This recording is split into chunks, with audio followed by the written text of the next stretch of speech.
पिछले क्लास में हमने बताया था कि गुडविल का एवरेज प्रॉफिट मेथड कैसे निकाला जाता है।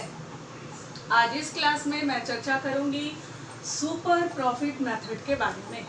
सुपर प्रॉफिट मेथड गुडविल का एक बहुत ही अच्छा मेथड है और हमेशा परीक्षा के समय ज़्यादातर सुपर प्रॉफिट मेथड ही पूछा जाता है। तो अब उसके लिए ये 4 स्टेप्स होते हैं। सबसे पहले तो समझा दूं कि गुडविल में ये सुपर प्रॉफिट मेथड क्या मायने रखता है। मान लीजिए कि एक जैसे 4-5 बिजनेसमैन हैं, एक साथ सटी हुई सभी की दुकानें हैं। अगर एक दुकान लेवल पे समझाए तो आप बच्चों को जल्दी समझ में आएगा। आप देखोगे कि उसमें कोई 3-4 दुकान में उतनी भीड़ नहीं लगती, मगर कोई उसी प्रोडक्ट को बेचने वाला एक दुकान में बहुत ज़्यादा भीड़ लगती है। तो ऐसा कहीं ना कहीं डिपेंड करता है कि वो बिजनेसमैन का बिहेव कैसा है, या वो उसके अलावा जो वो प्रोडक्ट बेच रहा है उसके साथ वो कैसी कैसी फैसिलिटीज़ देता है। आपके प्रोडक्ट में अगर किसी तरह का नुकसान होता है तो उसको वापस लेने के लिए वो तत्पर रहता है। अगर किसी तरह की कोई गड़बड़ी है जिसको सुधारा जा सकता है तो वो घर पे आकर के उसको सुधार सकता है। होम डिलीवरी जैसे कई तरह की सुविधाएं दे दे करके वो अपने बिजनेस का एक अच्छा गुडविल तैयार करता है, जो उसके पास पड़ोस के दूसरे बिजनेसमैन नहीं कर पाते हैं। इसमें हमेशा बिजनेसमैन का अपनी इच्छा जुड़ी होनी चाहिए। इच्छा शक्ति के बल पे ही गुडविल आगे बढ़ता है। तो अगर उस तरह के बिजनेस को अगर कभी बेचने की बात आती है या खरीदने की बात आती है तो डिपेंड करता है कि बाकी सब संपत्ति उस बिजनेस में भी उतना ही है, तुलना करने पर कि बगल वाले दूसरे व्यवसायी के पास भी उतनी ही संपत्ति है। मगर बाकी व्यवसाय की संपत्ति अगर 5 लाख में बिकनी होगी तो इनकी संपत्ति का वैल्यू जो होगा वो 8 लाख 10 लाख इससे ज़्यादा भी हो सकता है। और ऐसा सिर्फ और सिर्फ गुडविल की वजह से ही होता है। तो इससे ही अंदाज़ा लगाया जा सकता है कि सुपर प्रॉफिट मेथड जो है, सुपर प्रॉफिट जो है वो बिजनेस में कितना ज़्यादा इम्पोर्टेंस रखता है, महत्वपूर्ण रखता है। तो अभी चलिए हम लोग देखते हैं कि सुपर प्रॉफिट मेथड के ये 4 स्टेप्स होते हैं। सुपर प्रॉफिट मेथड के ये 4 स्टेप्स होते हैं कि सबसे पहले हम लोग उसमें निकालते हैं एक्चुअल प्रॉफिट, जो किसी क्वेश्चन में दिया होता है, किसी क्वेश्चन में निकालना होता है। सबसे पहले तो ये एक्चुअल प्रॉफिट को निकालेंगे।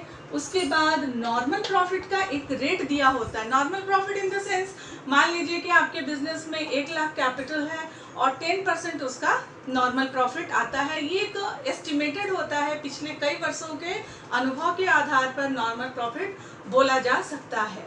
तो ये हो गया नॉर्मल प्रॉफिट। अब थर्ड स्टेप होगा कैलकुलेट सुपर प्रॉफिट। जो सुपर प्रॉफिट को कैलकुलेट करने का तरीका अभी मैं बताऊंगी और उसके बाद उसके आधार पर गुडविल निकाला जाता है। ये चौथा स्टेप है। तो चौथा स्टेप में जाने से पहले हमको फोकस करना होगा एक्चुअल प्रॉफिट पे और नॉर्मल प्रॉफिट पे। ये 2 तत्व ऐसे हैं जिस पे सुपर प्रॉफिट निर्भर करता है। तो ये 2 तत्वों को ज्ञात करने के लिए अभी हमने जिस प्रश्न को लिया है उसमें दोनों तत्व दिए हैं। इसके बाद क्वेश्चंस जो है थोड़े हार्ड हो जाएंगे, उसमें ये दिया हुआ नहीं होता है, आपको खुद से उसको निकालना होता है।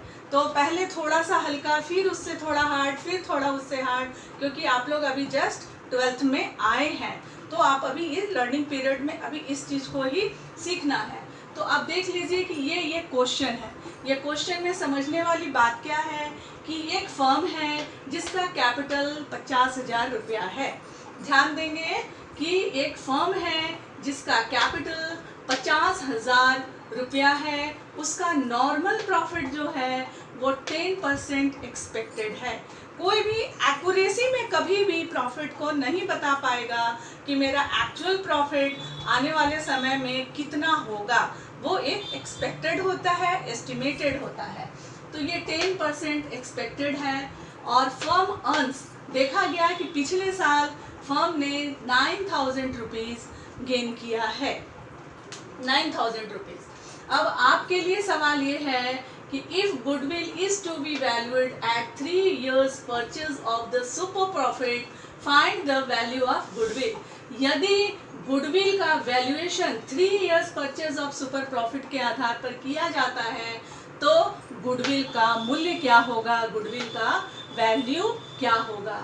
तो ये है प्रश्न। प्रश्न को पहले अच्छे से समझिए, क्योंकि हर प्रश्न आपसे कुछ कहता है। प्रश्न को जब तक नहीं समझेंगे उसका उत्तर देना बहुत मुश्किल होता है।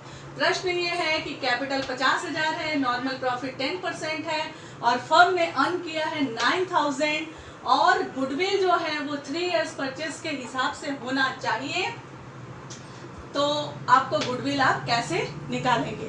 तो यहाँ सुपर प्रॉफिट बेस पे अगर निकालना है तो हमको सबसे पहले सुपर प्रॉफिट को फाइंड आउट करना होगा। सुपर प्रॉफिट को जानने के लिए हमारे पास दो एलिमेंट होने चाहिए, एक एक्चुअल प्रॉफिट और एक नॉर्मल प्रॉफिट। एक्चुअल प्रॉफिट इस क्वेश्चन में दिया हुआ है कि एक्चुअल प्रॉफिट जो है वो 9,000 है और नॉर्मल प्रॉफिट ये है 10%। अब मैं बता दूं कि एक्चुअल प्रॉफिट और नॉर्मल प्रॉफिट क्या होता है। जैसा कि अभी थोड़ी देर पहले हमने चर्चा की कि एक जैसे कई बिजनेसमैन हैं, लेकिन एक उन सबों से कहीं ज़्यादा कमा पाता है। तो ज़्यादा क्यों कमा पाता है? वो हर बिजनेसमैन 50,000 अगर लगाता है तो उसका 10% यानी कि 5,000 ही कमा पाता है।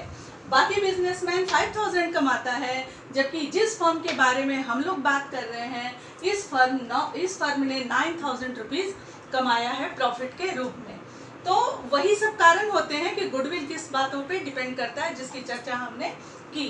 तो यहाँ आप देख लो कि अगर यदि ये जो 10% जो है, 10% किसका? जितना आपका कैपिटल बिजनेस में लगा हुआ है उसका 10%, तो 5,000 नॉर्मल प्रॉफिट हुआ। अब सुपर प्रॉफिट निकालने का ये फॉर्मूला है कि एक्चुअल प्रॉफिट में से नॉर्मल प्रॉफिट को आप माइनस कर दें।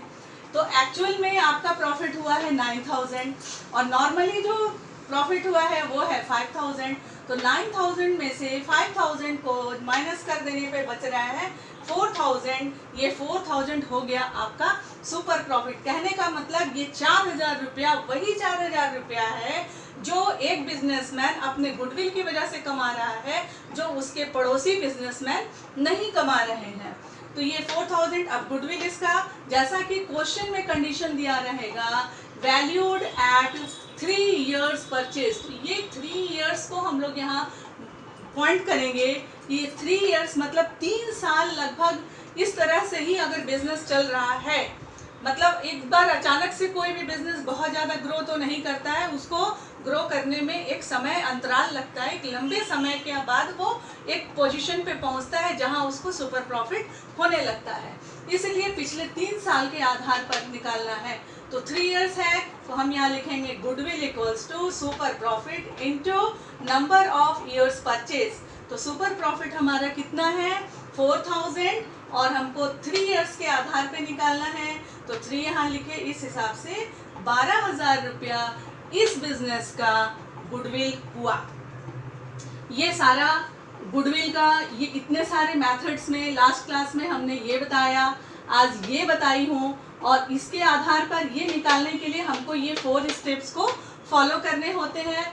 ये हुआ प्रश्न और ये उसका सॉल्यूशन है। एक बार पूरे स्क्रीन को अच्छा से देख लीजिए।